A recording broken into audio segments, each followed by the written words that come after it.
আপনি এমন গাড়ি চালাতে পারবেন না যার একটা চাকা ট্র্যাক্টরের আর একটা সাইকেলের। যেই মুহূর্তে আপনি বলবেন যিশু ঈশ্বর, আপনি মুসলিম হতে পারবেন না। আমি এখনো উত্তর দিইনি, আপনি কিভাবে বুঝতে পারেন? আপনি কি আমার মন পড়তে পারেন? অসাধারণ। আপনি কি বিশ্বাস করেন ঈশ্বর একজন?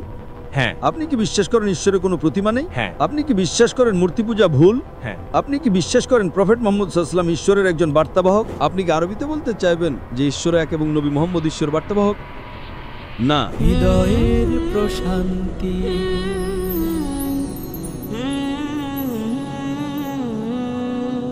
আজকের এই দর্শকদের পক্ষ থেকে আমি এই সুযোগটি পেয়ে ডক্টর জাকির এবং এর আগে আপনার ছেলে ফারিককে এবং আয়োজকদের ধন্যবাদ, অসংখ্য ধন্যবাদ জানাই আমাদের সামনে এই জ্ঞানগর্ভ লেকচারটা নিয়ে আসার জন্য।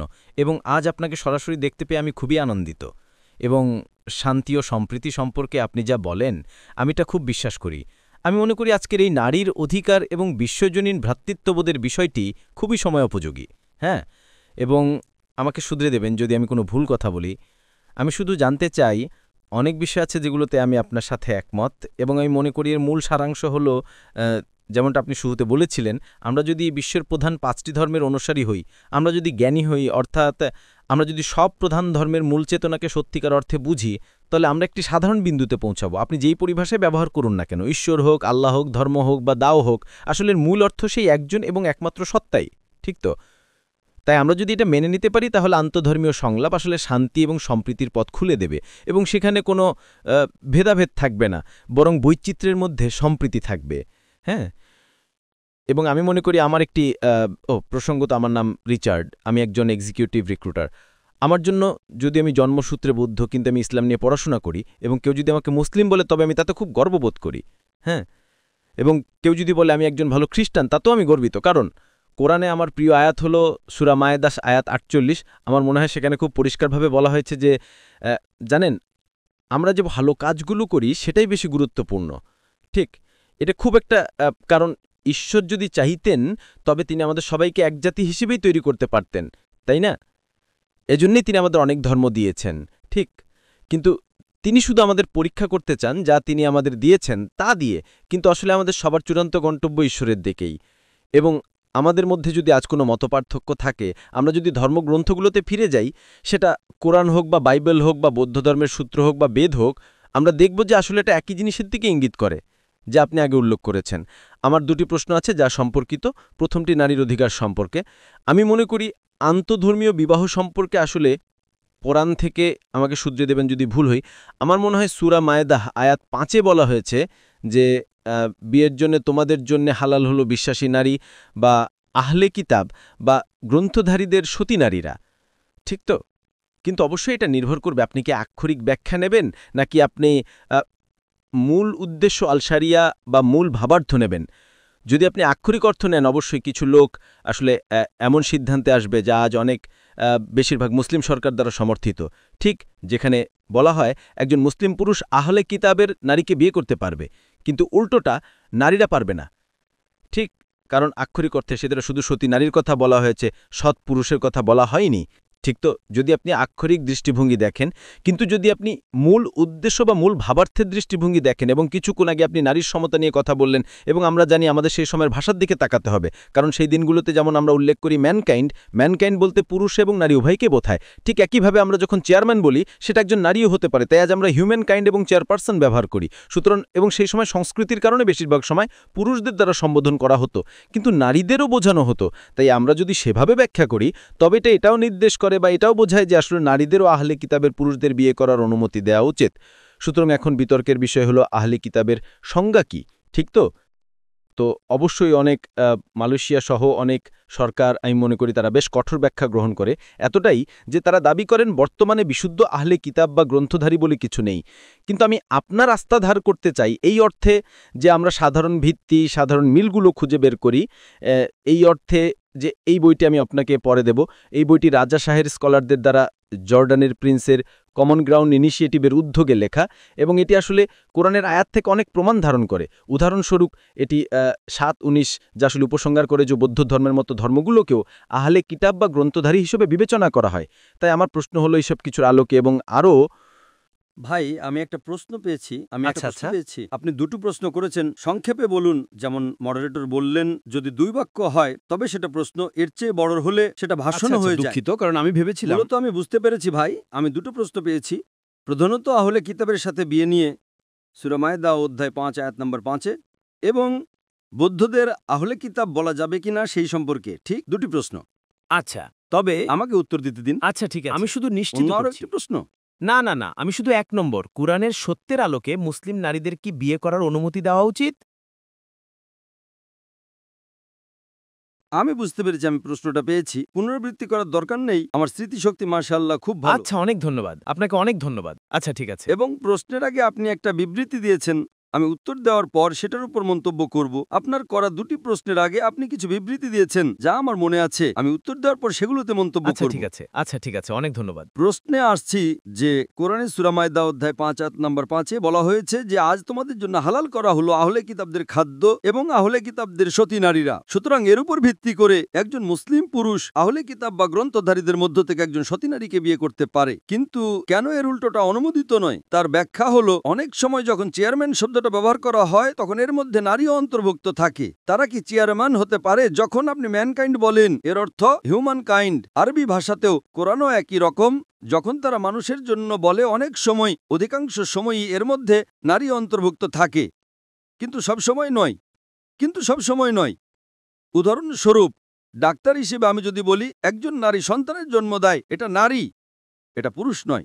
অনেক সময় ম্যান বা পুরুষের মধ্যে নারী অন্তর্ভুক্ত থাকে, কিন্তু সব সময় নয়। একইভাবে আরবি ব্যাকরণে যখন আপনি মূল ভাবটা জানেন, হ্যাঁ আপনি নাস আসলে পুরুষবাচক, কিন্তু যখন আমি অনুবাদ করি হ্যাঁ মানব জাতি, আমি তাই বলি। সুতরাং আরবিতেও এটা একই। যখন পুরুষকে নির্দেশ করা হয় অনেক সময় এটা উভয়কেই বোঝায়, কিন্তু কখনোই যখন স্ত্রীলিঙ্গ ব্যবহার করা হয় তখন পুরুষ অন্তর্ভুক্ত হয় না। এখন মূল পয়েন্টে আসি, কারণটা কি? তাই আপনার এই যুক্তি এখানে কোনো ভাষাতেই খাটবে না, না ইংরেজিতে, না আরবিতেও, আশা করি চীনাতেও নয়। ঠিক আছে, এখন যুক্তিতে আসি। আপনাকে জিজ্ঞেস করতে হবে কেন, এবং আমি আপনাকে উত্তর দেব। কারণটা হলো, সবার আগে আমি অধিকাংশ আলেমদের এই বক্তব্যের সাথে দ্বিমত পোষণ করি যে নারীদের অনুমতি দেওয়া হয়েছে, সেটা আমরা পরে আলোচনা করব। আমি মূল পয়েন্টে আসব। কেন পুরুষকে নারীকে বিয়ে করার অনুমতি দেওয়া হয়েছে কিন্তু কেন একজন মুসলিম নারীকে অনুমতি দেওয়া হয়নি? কারণটা হলো, যখন একজন পুরুষ একজন নারীকে বিয়ে করে সাধারণত নারীটা তার বাড়ি ছেড়ে পুরুষের বাড়িতে চলে আসে। এখন যদি আপনি আহলে কিতাব ইহুদি এবং খ্রিস্টানদের বিয়ে করেন, খ্রিস্টানরা আদম থেকে যিশু পর্যন্ত সব নবীদের বিশ্বাস করে। আমরা খ্রিস্টানদের বলি আপনারা আরেকজনকে বিশ্বাস করেন, তিনি হলেন প্রফেট মুহাম্মদ সাল্লাল্লাহু আলাইহি ওয়াসাল্লাম। এবং আমরা মুসলিম হিসেবে খ্রিস্টানদের কোনো নবীকে ছোট করতে পারি না। আমরা যা বলি আদম, নূহ, ইব্রাহিম, মুসা, ইসহাক, আমরা সবাইকে বিশ্বাস করি, তাদের সবার উপরে শান্তি বর্ষিত হোক। আমরা বলি আরেকজনকে বিশ্বাস করেন, তিনি হলেন প্রফেট মুহাম্মদ সাল্লাল্লাহু আলাইহি ওয়াসাল্লাম। যে নারী খ্রিস্টান পরিবার থেকে মুসলিম পরিবারে আসে সে আঘাত পায় না, তাকে একটা অতিরিক্ত নবীকে বিশ্বাস করতে হয়। যদি একজন ইহুদি আসে, সে আদম থেকে মুসা পর্যন্ত সব নবীদের বিশ্বাস করে। আমরা বলি আরও দুজনকে বিশ্বাস করেন, যিশু এবং মুহাম্মদ সাল্লাল্লাহু আলাইহি ওয়াসাল্লাম। এটা সহজ। এখন যদি আমি উল্টোটা করি, যদি একজন মুসলিম নারী একজন খ্রিস্টান বাড়িতে যায়, সেই খ্রিস্টান মুহাম্মদ সাল্লাল্লাহু আলাইহি ওয়াসাল্লামকে বিশ্বাস করে না, যদিও বাইবেল অনুযায়ী তার করা উচিত, তা করে না। তাহলে যখন একটা খ্রিস্টান বাড়িতে যাবে, আপনি বুঝতে পারছেন? আপনার পয়েন্ট বুঝতে পারছি ডক্টর জাকির। আমি আমার উত্তর শেষ করিনি এখনো। আচ্ছা, ঠিক আছে, চালিয়ে যান। দুঃখিত। হ্যাঁ, তো এখানে এই কারণে যদি একজন মুসলিম নারী যায়, তাকে ইসলাম পালন করতে দেওয়া হবে না। তাই এটাই কারণ যে আহলে কিতাবদের নারীরা আসার জন্য এক পক্ষ তো খোলা আছে, কিন্তু মুসলিম নারী যাওয়ার অনুমতি দেওয়া হয়নি। আমি অধিকাংশ আলেমদের সাথে একমত নই। কোরআনের সূরা মাইদা অধ্যায় 5 আয়াত নম্বর 5-এ বলা হয়েছে, আজ তোমাদের জন্য হালাল করা হলো আহলে কিতাবদের খাদ্য এবং আহলে কিতাবদের সতী নারীরা। কিন্তু কোরআনে আরও একটা আয়াত আছে, সূরা বাকারা অধ্যায় 2 আয়াত 221-এ, যেখানে বলা হয়েছে তুমি কোনো মূর্তি পূজারী নারীকে বিয়ে করতে পারবে না যতক্ষণ না সে বিশ্বাস স্থাপন করে। একজন বিশ্বাসী নারী, এমনকি যদি সে কৃতদাস্য হয়, সে একজন মূর্তি পূজারী নারীর চেয়ে অনেক ভালো। এমনকি যদি সে তোমাকে মুগ্ধ করে, সে হতে পারে বিশ্বের সুন্দরী, সে হতে পারে বিশ্বের সবচেয়ে ধনী নারী, সে হতে পারে বিশ্বের সবচেয়ে সুন্দরী নারী। একজন কৃতদাস নারী যে বিশ্বাসী, যে মুসলিমা সে একজন মূর্তি পূজারী নারীর চেয়ে অনেক ভালো, এমনকি যদি সে তোমাকে মুগ্ধও করে। এবং একটা চলতে থাকে, যে কোনো মূর্তি পূজারী পুরুষকে বিয়ে করো না যতক্ষণ না সে বিশ্বাস স্থাপন করে। একজন কৃতদাস পুরুষ যে মুসলিম, যে বিশ্বাসী, সে একজন মূর্তি পূজারী পুরুষের চেয়ে অনেক ভালো, এমনকি যদি সে তোমাকে মুগ্ধও করে। সে হতে পারে বিশ্বের সবচেয়ে সুদর্শন মানুষ, সে হতে পারে বিশ্বের সবচেয়ে ধনী মানুষ। একজন কৃতদাস পুরুষ যে বিশ্বাসী, সে অনেক ভালো। এটা কোরআনের আয়াত। এখন কোরআনের আরো একটি আয়াত সূরা মাইদা অধ্যায় 5 আয়াত নম্বর 72 বলা হয়েছে, লাকাদ কাফারাল্লাযিনা ক্বালু, তারা কুফরি করছে যারা বলে মরিয়মের পুত্র যিশুই আল্লাহ। তারা কুফরি করছে। তাহলে কোরআনের একটা আয়াত বলছে আপনি আহলে কিতাবের সতী নারীদের বিয়ে করতে পারেন। একটা আয়াত বলছে যারা শিরক করে, যারা ঈশ্বরের শরীক করে, তাদের বিয়ে করতে পারবেন না। একটি আয়াত বলছে যারা যিশুকে ঈশ্বর বলে তারা শিরক করছে। কিন্তু একটা আয়াত বলছে আহলে কিতাবের মধ্যে এমন কিছু লোক আছে যারা মুমিন, বিশ্বাসী। তার মানে আজ কিছু খ্রিস্টান আছে, তাদের ইউনিটেরিয়ান বলা হয়, ট্রিনিটেরিয়ান নয়। অধিকাংশ খ্রিস্টানরা ত্রিতত্ত্ববাদী। তারা ত্রিতত্ত্ব ঈশ্বরে বিশ্বাস করে, যেটা কোরআনে অনুমোদিত নয়। ত্রিতত্ত্ব বা তিন বলো না। থামো, এটা তোমার জন্য ভালো। সূরা নিসা 4 আয়াত 171। আমার মতে আপনি শুধু সেই সতী নারীকেই বিয়ে করতে পারেন যারা ইহুদি এবং খ্রিস্টান, যারা শিরক করে না, যারা বিশ্বাস করে না যিশু ঈশ্বর এবং একটা সত্য ঈশ্বরে বিশ্বাস করে, কোনো মেরি, শিলা বা অন্য কেউ নয়। তাই আমি সংখ্যাগরিষ্ঠদের সাথে দ্বিমত পোষণ করি, কারণ আমি তুলনামূলক ধর্মের ছাত্র। অধিকাংশ আলেমরা বলেন আপনি যে কোনো আহলে কিতাবের মেয়েকে বিয়ে করতে পারেন। আমি বলি না, আপনি শুধু সেই আহলে কিতাবকে বিয়ে করতে পারেন যে একজন মুমিন বিশ্বাসী, অন্যথায় সেখানে স্ববিরোধিতা থাকবে। তাই আমি বিশ্বাস করি শুধু সেই মেয়েরা, সেই নারীরা যারা এক ঈশ্বরে বিশ্বাস করে এবং যিশুকে ঈশ্বর বলে বিশ্বাস করে না। তাই আমি এর উপর ভিত্তি করে দ্বিমত পোষণ করি। এবং যেমনটা আপনাকে বললাম, ইসলাম একজন পুরুষকে এমন আহলে কিতাবকে বিয়ে করার অনুমতি দেয় যে এক ঈশ্বরে বিশ্বাস করে, কিন্তু উল্টোটা অনুমতি দেয় না। কারণ সেই মেয়েটি যখন খ্রিস্টান বা ইহুদি বাড়িতে যাবে, নবী মুহাম্মদ সাল্লাল্লাহু আলাইহি ওয়াসাল্লামকে ছোট করা হবে। তারা তাকে বিশ্বাস করে না। তাহলে আপনি কিভাবে চালিয়ে যাবেন? আপনি এমন গাড়ি চালাতে পারবেন না যার একটা চাকা ট্র্যাক্টরের আর একটা সাইকেলের। এবার আসি আপনার প্রশ্নে, যেটা আপনি আগে করেছিলেন যে আমি খুশি বলতে আমি মুসলিম, আমি খুশি বলতে আমি খ্রিস্টান, যেটা শুনতে ভালো লাগে, কিন্তু যার জ্ঞান আছে তার কাছে এটা সবিরোধী। খানে দেখুন, আমি যখন বললাম যদি খ্রিস্টান মানে যিশু খ্রিস্টের শিক্ষা অনুসরণ করা, তাহলে আমি খ্রিস্টানদের চেয়ে বেশি খ্রিস্টান, ঠিক আছে? কিন্তু খ্রিস্টানের সাধারণ পরিমাণে মানে হলো একজন ব্যক্তি যে যিশুকে পূজা করে, ঠিক আছে? সাধারণ পরিমাণে অধিকাংশ খ্রিস্টান বলে যে যিশু ঈশ্বর। তাহলে যখন আপনি বলেন আমি মুসলিম, আমি খ্রিস্টানের সংঘর্ষিক, যেই মুহূর্তে আপনি বলবেন যিশু ঈশ্বর, আপনি মুসলিম হতে পারবেন না। তাই এটাই কারণ যে যখন আপনি শব্দ ব্যবহার করবেন আপনাকে জানতে হবে এর মানে কি। যদি বলেন খ্রিস্টান মানে যিশু খ্রিস্টের শিক্ষা অনুসরণ করা, তার মানে আপনি একজন মুসলিমই। কিন্তু যদি বলেন খ্রিস্টান মানে একজন ব্যক্তি যে যিশুকে পূজা করে, আপনি কখনোই মুসলিম হতে পারবেন না। আপনি বলতে পারেন না যে আমার কাছে 10 রুপি আছে, আর কালকে আপনি বলবেন আমার কাছে 100 রুপির বেশি আছে।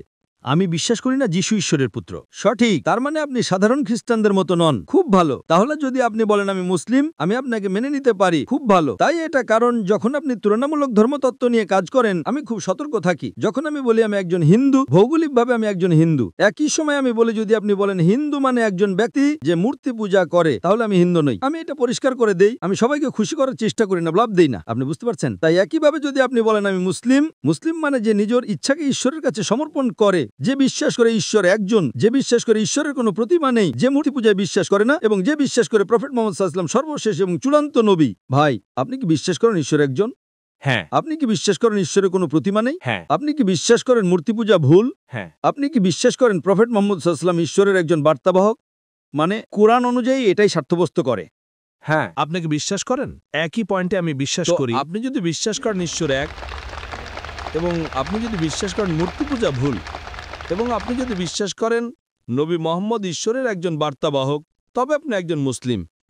তাহলে আপনি মুসলিম হওয়ার যোগ্যতা অর্জন করলেন। আপনি পরে ধীরে ধীরে আরো বেশি অনুশীলনকারী হতে পারেন। কিন্তু আপনি যদি এই মৌলিক বিষয়গুলোতে একমত হন, ইসলামে প্রবেশের জন্য এই দুটি জিনিস মৌলিকভাবে প্রয়োজন। এরপর অন্যান্য অনুশীলনগুলো ধীরে ধীরে আসবে। তাই যদি আপনি একমত হন ঈশ্বর একজন, এবং যদি বলেন মূর্তি পূজা ভুল, এবং যদি বিশ্বাস করেন নবী মুহাম্মদ ঈশ্বরের সর্বশেষ বার্তাবাহক, তাহলে আপনি একজন মুসলিম। এবং তারপরে আপনার সাথে একমত হব যখন আপনি বললেন যিশু ঈশ্বর নন, তখন আমি অবশ্যই আপনার সাথে একমত যে আপনি একজন মুসলিম ডাকার যোগ্য। সেটাই একজন মানুষ।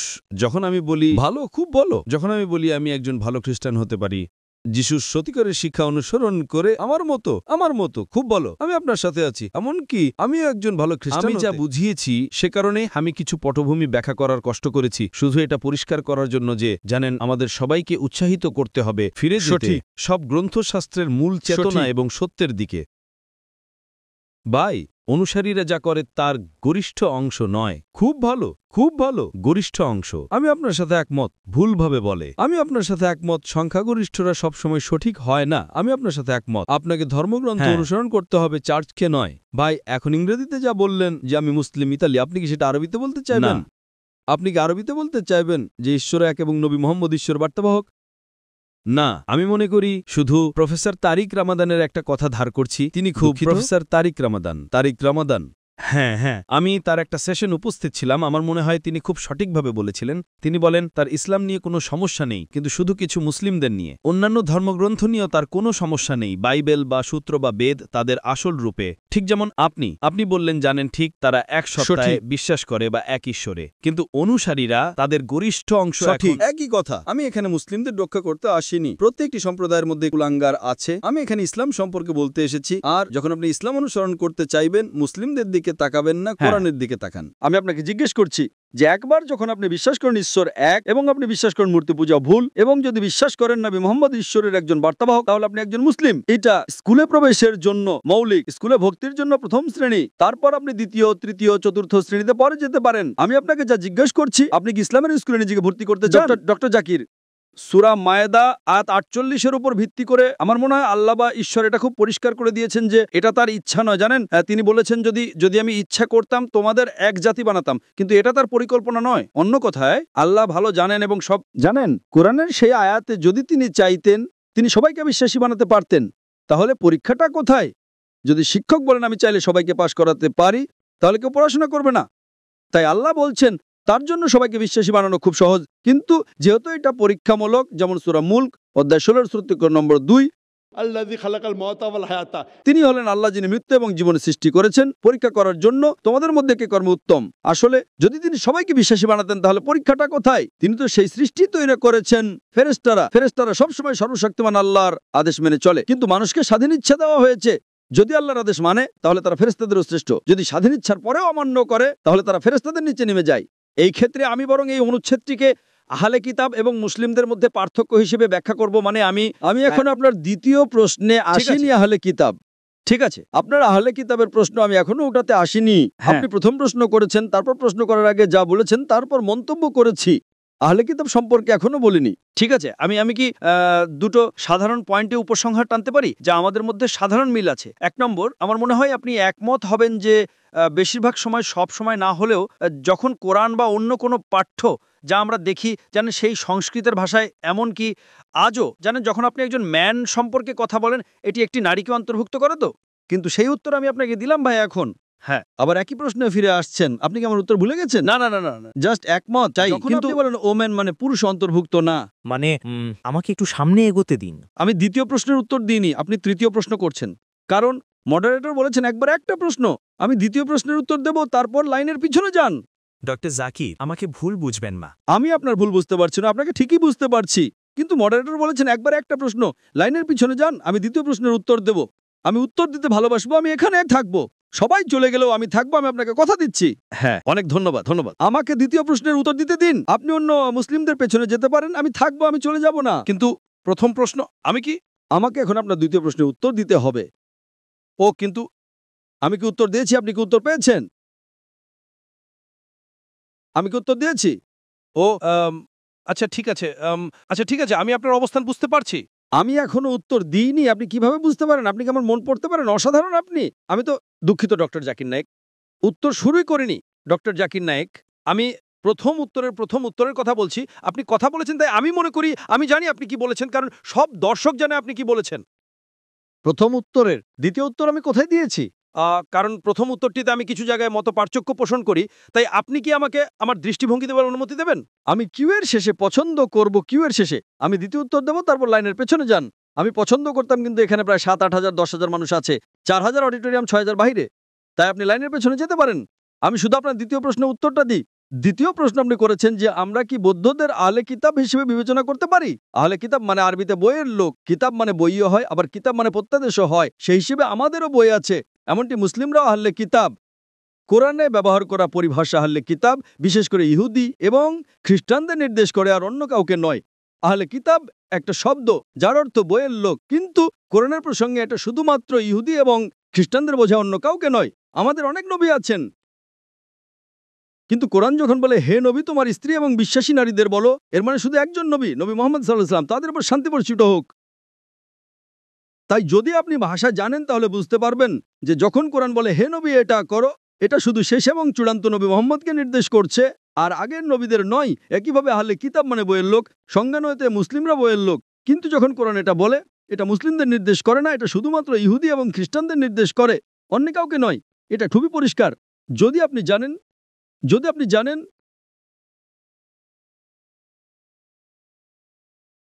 ব্যাখ্যা মনে যান, আমি টেক্সট নিয়ে কথা বলছি, আমি মূল টেক্সট নিয়ে কথা বলছি, আপনি কথা বলছেন। এটা নির্ভর করে আপনি কিভাবে ব্যাখ্যা করবেন। আপনি কি তাফসীর ব্যবহার করে ব্যাখ্যা করবেন? আমি ব্যাখ্যা দিচ্ছি, আমি কোরআনের ব্যাখ্যা দিচ্ছি। কারণ ডক্টর জাকির নায়েক, আপনি যদি আমাদের জ্ঞানী প্রফেসর হাশিম কামালের ব্যাখ্যা পড়েন, আসুন।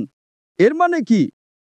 যদি আমি বলি আপনি আহলে কিতাবের মেয়েকে বিয়ে করতে পারেন, আহলে কিতাব তো মুসলিমও, তার মানে আপনি আহলে কিতাবের পুরুষকে বিয়ে করতে পারবেন না, পুরুষ তো মুসলিমও হয়। তাই এই কারণে যদি আপনি আপনার যুক্তি ব্যবহার করেন, তাহলে কোরআনে পরস্পর বিরোধী কথা তৈরি হবে। তাই আপনি কোন ব্যাখ্যা অনুসরণ করছেন আমি জানি না। ব্যাখ্যাটা কোরআনের মূল টেক্সটের সাথে মিল থাকতে হবে। যদি ব্যাখ্যা কোরআনের মূল টেক্সটের সাথে মিল না মানে এবং এটা ভিন্ন অর্থ দেয়, প্রত্যাখ্যান করবেন সেই ব্যাখ্যা। এটা আমার উত্তর। পরবর্তী প্রশ্নের জন্য আপনি লাইনের পেছনে যেতে পারেন। আচ্ছা, আমি যাওয়ার আগে শেষ দাঁড়ান,